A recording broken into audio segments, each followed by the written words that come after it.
नमस्कार दोस्तों, दामोदर भक्ति में आप सभी का स्वागत है।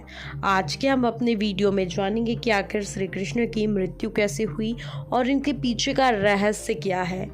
भगवान श्री कृष्ण विष्णु के 8वें अवतार कहे जाते हैं, लेकिन भगवान श्री कृष्ण की मृत्यु कैसे हुई, आप इसके बारे में जानते हैं क्या?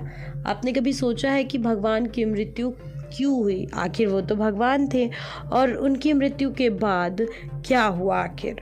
हम आपके इन सभी सवालों का जवाब इस वीडियो में आपको देने वाले हैं। भगवान श्री कृष्ण का जन्म 3112 ईसा पूर्व मथुरा में हुआ था। हालांकि उनका बचपन वृंदावन, बरसाना, नंदगांव, गोकुल और द्वारिका में बीता था।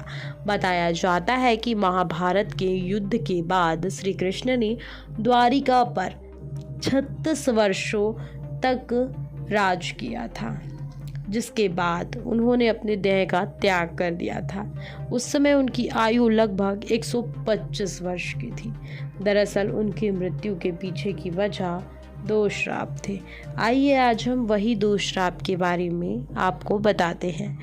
बताया जाता है कि महाभारत के युद्ध के बाद जब दुर्योधन और उसके भाइयों का अंत हो गया तो उनकी माता गांधारी को क्रोध आया और अपने बेटे के शव पर शोक व्यक्त करते हुए रणभूमि में गांधारी ने श्री कृष्ण को 36 वर्षों के बाद मृत्यु का श्राप दिया।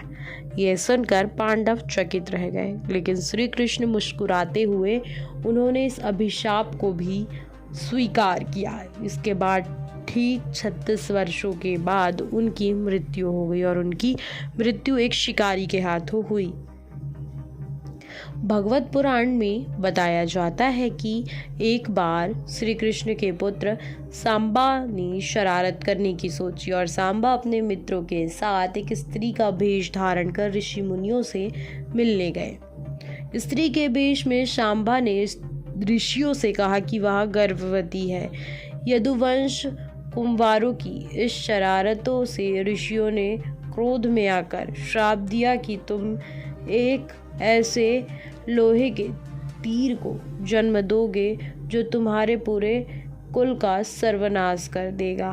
इस श्राप को सुनकर सांबा डर गया और तुरंत सारी घटना उग्रसेन को बताई। श्राप से छुटकारा पाने के लिए उग्रसेन ने सांबो को कहा कि तीर का चूर्ण बनाकर प्रभास नदी में प्रवाहित कर दो, जिसके बाद सांबा ने वही किया। उसके बाद उग्रसेन ने राज्य में यह आदेश पारित कर दिया कि यादव राज्य में कोई भी किसी प्रकार की नशीली सामग्री इस्तेमाल नहीं करे। ये घटना द्वारिका के लिए कई अशुभ संकेत लाई थी, जिसमें सुदर्शन चक्र, बलराम के हल और श्री कृष्ण के शंख रथ का अदृश्य हो जाना शामिल था। फिर अपराध और पाप बढ़ने लगे और एक दिन द्वारिका वासी मदिरा के नशे में चूर हो गए, आपस में ही लड़ने लगे। एक दिन भगवान श्री कृष्ण पीपल के पेड़ के नीचे विश्राम कर रहे थे।